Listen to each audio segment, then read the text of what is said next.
Hi, Shane. Why don't we start by having you tell the audience what you do at HP? Yeah, so I'm the Chief Technology Officer for HP, and in that role, I'm really responsible for the future, and that is where we're going, what our strategy is for the future, and as part of that, I run HP Labs, which is the oldest research institution, commercial research institution in the Valley, in Silicon Valley, and then I run HP Tech Ventures, which is our venture capital wing. And tell us a little bit about blended reality. What is that, and what is it going to look like in the future? Yeah, so blended reality is our vision that we've established about where we think the world's going. And it's a simple concept, it's just the idea that our physical world, the people, places, and things around us, will become inextricably entwined with our digital world, with how we compute, how we communicate, how we analyze, and when the two work together in a mutually reinforcing way, then you achieve, I think, solutions that will help mankind. The one thing I will add on it is where we came up with it is through work we do on kind of visioning long term, and the way we do that is by looking 30 years in the future. We don't look incrementally 2, 3, 4. We try and place ourselves 30 years in the future and look at the socioeconomic, geographic changes that occur in the world around us, and then figure out what are the biggest problems in humanity to solve. Now, manufacturing is becoming increasingly digitized. What are some of the trends you've observed there? Yeah, it's interesting because we talk about the fourth industrial revolution. When you look at what we think will happen over the next 30 years, is there's going to be some profound changes in humanity that are going to drive some changes in manufacturing. So one, cities becoming much larger, incredibly dense. By the end of the 30-year period, there'll be almost 60 megacities. A megacity is 10 million people or more. There will be, just this drive towards hyper-globalization, which is going to force products to be developed differently and at the speed of light. And a changing set of demographics, older population, new generation coming in, and then growth in the emerging markets. All of those are going to lead to what we believe will become ultimately the fourth industrial revolution. And that revolution will be a full digital manufacturing. And a little hard to maybe, ingrain, but give you an idea. This is the idea that the front end is already digital. You're doing design. That's moving from a subtractive process to an additive process. Supply chains are already digital, though you're going to watch things like blockchains come into how you manage parts within the supply chain. And then on the back end, that will be digital. And today, that is all analog processes. It's done, send your labor or send your product somewhere to be manufactured, low-cost geo, get it done, put it on boats, and then ship it around the world. And what we believe will happen is you're going to move to a world in which you send it digitally to the locale where it's going to be used. It's personalized, localized, and then it is manufactured on demand in a digital way, fully digital way. Now, with new methods of production becoming more widely available, how do industries need to change their thinking about production and design? Questions like that.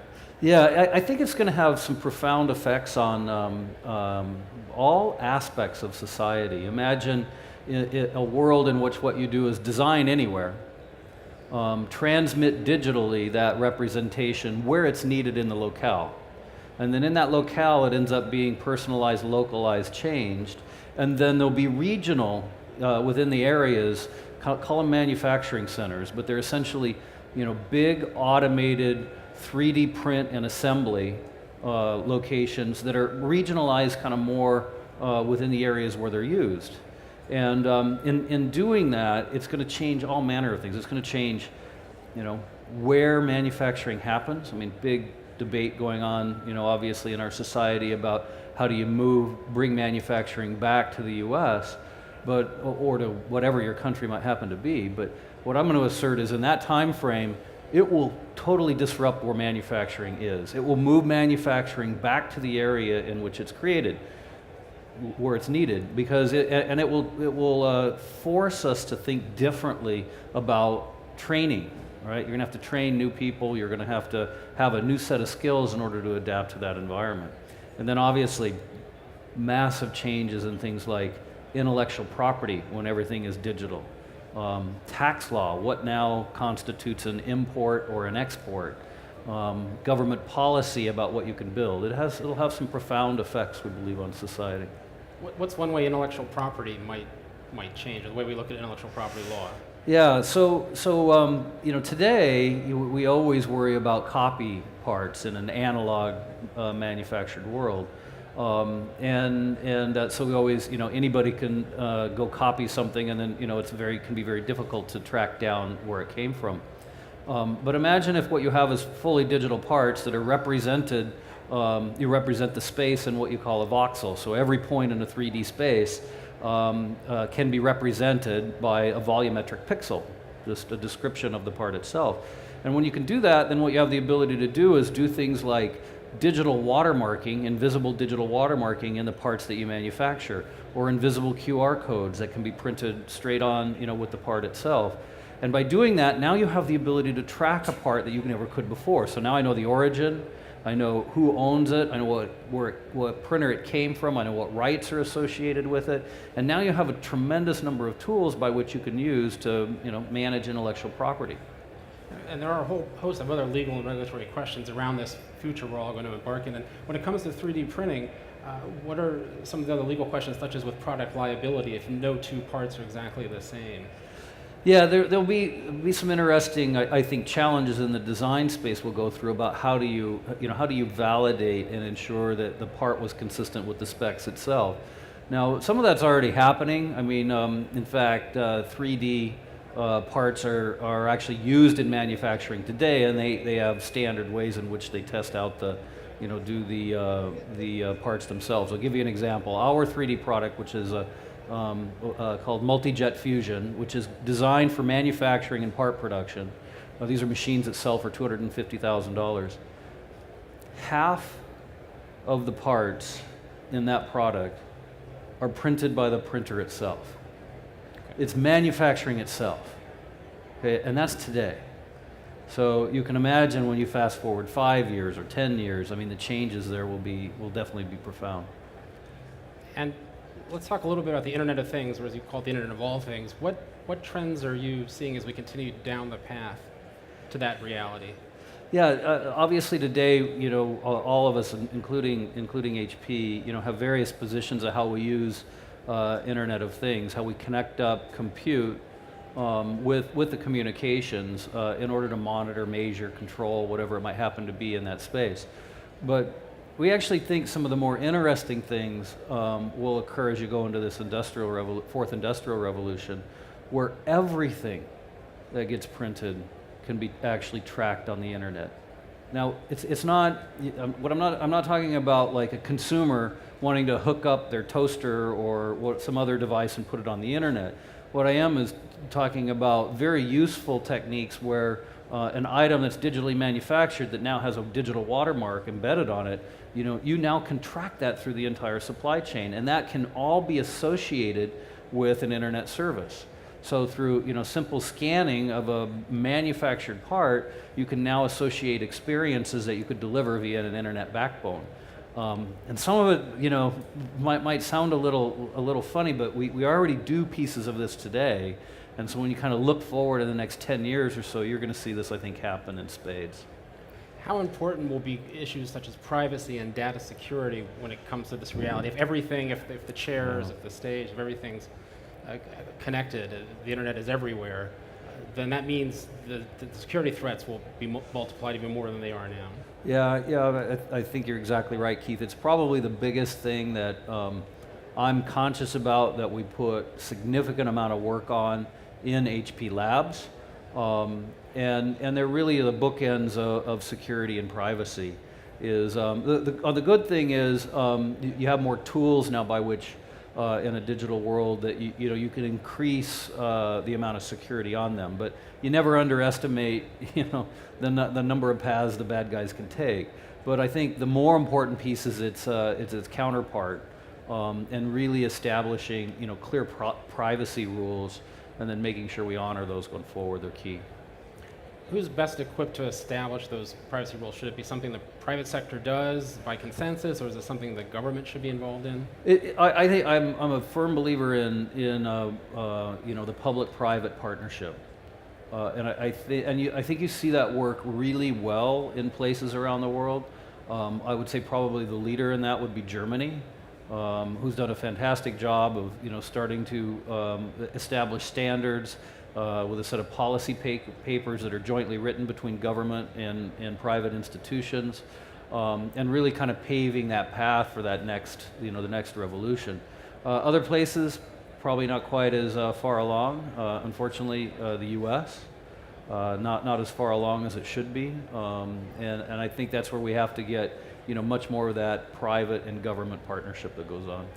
And what does it mean for companies like HP and others that there is a difference in the privacy regimes between countries like Germany, the rest of the EU, and the United States?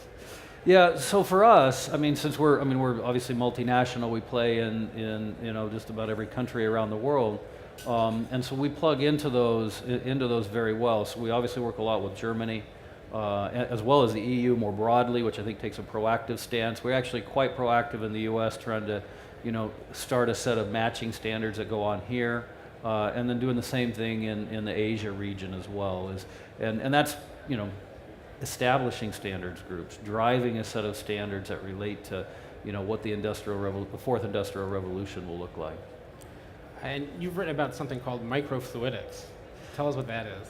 Yeah, it's another piece of when we talk about blended reality. There are kind of four main pillars that we think will have massive impact on the world, and these are ones that we think are profoundly changing in society. There's the digital manufacture we've spent a lot of time on, healthcare and solutions for healthcare, how you alter the healthcare curve and how you can use technology matched with our physical world in order to balance, is the second big one. And then efforts in this Internet of all things, as well as in hypermobility. Like we really think we're at the tip of the iceberg in terms of what mobile means. But to your question on microfluidics, when you look at the healthcare one, we have to do something to significantly alter the healthcare curve. And one way to do that that's becoming quite interesting is microfluidics, and that is the idea of being able to move fluids in incredibly fast, precise, incredibly low volume manners, and then from that to be able to do all sorts of tests and assessments and observations on the fluid you move. Now, why do you care about that? You care about that because that's essentially what you're doing with all of your blood tests, your saliva, your urine, any bodily fluid. And today that's all centralized, and it's all done in very old pipetting technology, and it takes an incredibly long time. But by taking microfluidics and then pushing the cost to a tenth of what they are and moving that out to the edge into more mobile diagnostics, mobile testing, you can significantly impact the cost of what it takes to do drug development, tests for various diseases, and it might sound kind of out there, but you do it all today, right? If you're a diabetic, you test that on a regular basis, and it moved from a central lab out. The pregnancy test, right? Eons ago that used to be centralized. Now it's just you buy something and you test. The same thing's going to happen in the world of tuberculosis, infectious disease, superbugs. All of this will move out to the edge. So should people be worried about data security there? That sounds very revolutionary, but on the other hand, there's a lot of really private information, to say the least, that's going to be moving around in that world. Big. That's a really big one to focus on. And within HP Labs, we have 4 big labs that focus on, one of them is on emerging compute models, one is on 3D digital manufacturing and the future print technologies associated with it. One is on experiences, which is much more user experiences. But then the fourth one, and it really is the statement to what you're saying, is in security. It is focused on cutting edge security and everything we can do on that aspect. It is front and center of everything we do. So as we head into this new industrial revolution and technology becomes even more interwoven into the future of our world than it already is, how can we reduce the environmental impact? Yeah, It actually opens up a new set of possibilities for us. HP has, for a long time been one of the global leaders in sustainability and are pretty well recognized for the work we did. A lot of that was rooted in what Bill and Dave, Bill Hewlett and Dave Packard did when they formed the company. And so that remains at the forefront of what we do. But what we really like about this move to a digital manufacturing and the ability to print on demand is the impact it has upon society, that it has upon sustainability. I'll give you an example. In the current manufacturing revolution, just the act of manufacturing our products in one location, sticking them on in containers on ships and shipping all of our products around the world to where we need them, that one thing alone consumes 5% of the world's oil supply. And the great thing about a world of which when you manufacture local in a digital way is you eliminate so much of that, right, that you save on that side. And then the parts that you actually can produce are produced on demand, right? So there's no longer stockpiling massive inventories. Think of the car company who, today has to carry, depending on the country, 10 years of spare parts. Well, that's money on their balance sheet, it's taking up space in a warehouse. Well, imagine if you can just do that on demand. You get rid of the warehouses, you're using minimal amount of materials itself, much more efficient. Now that's the great thing about that direction, is it's truly fundamental. So when you talk about how manufacturing is going to change like that, it seems like the future of work is also going to change. You talked a little bit about the need earlier about the need to retrain the workforce and reorient them. What sort of changes will that mean if everything is manufactured where it's needed and if you don't have to move around? It does consume fewer resources, but it also consumes fewer man hours. Yeah, it does. And just as technology has from the very beginning, technology fundamentally changes the nature of jobs. And every technology that came out, you go back to the automobile, right, is there was always the statement that, all of our jobs will go away. And which, usually proves to not be the case. It actually expands jobs. And that will happen here as well. But the nature of those is going to change. You'll be, when you have factories that are running in a digital way and they're all spread out in the locales in which they're used, you need operators for them, you need people to understand how to maintain the machinery, tremendous amount of computer skills to do it. And that is going to require development that has to occur in the early times, and it has to occur later on, in terms of retraining as well. But yeah, the workforce will significantly change. And we're almost out of time, but I know you're a drone enthusiast. I want to just ask you quickly what you see in the future for drones as AI becomes even more integrated into its operations. What's that industry going to look like in the next few years? It's another fascinating area now. I'm a drone geek, no doubt. I think I'm up to 18 drones at this point.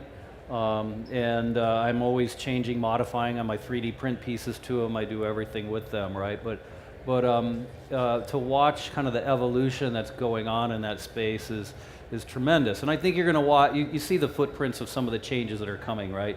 You have to register your drones now, so now they know who owns them. I think you're going to watch that probably accelerate, and then you'll have to have licenses associated with them, and then they'll have defined paths in which they can travel, and a lot of the things that develop, just like when we started flying airlines around.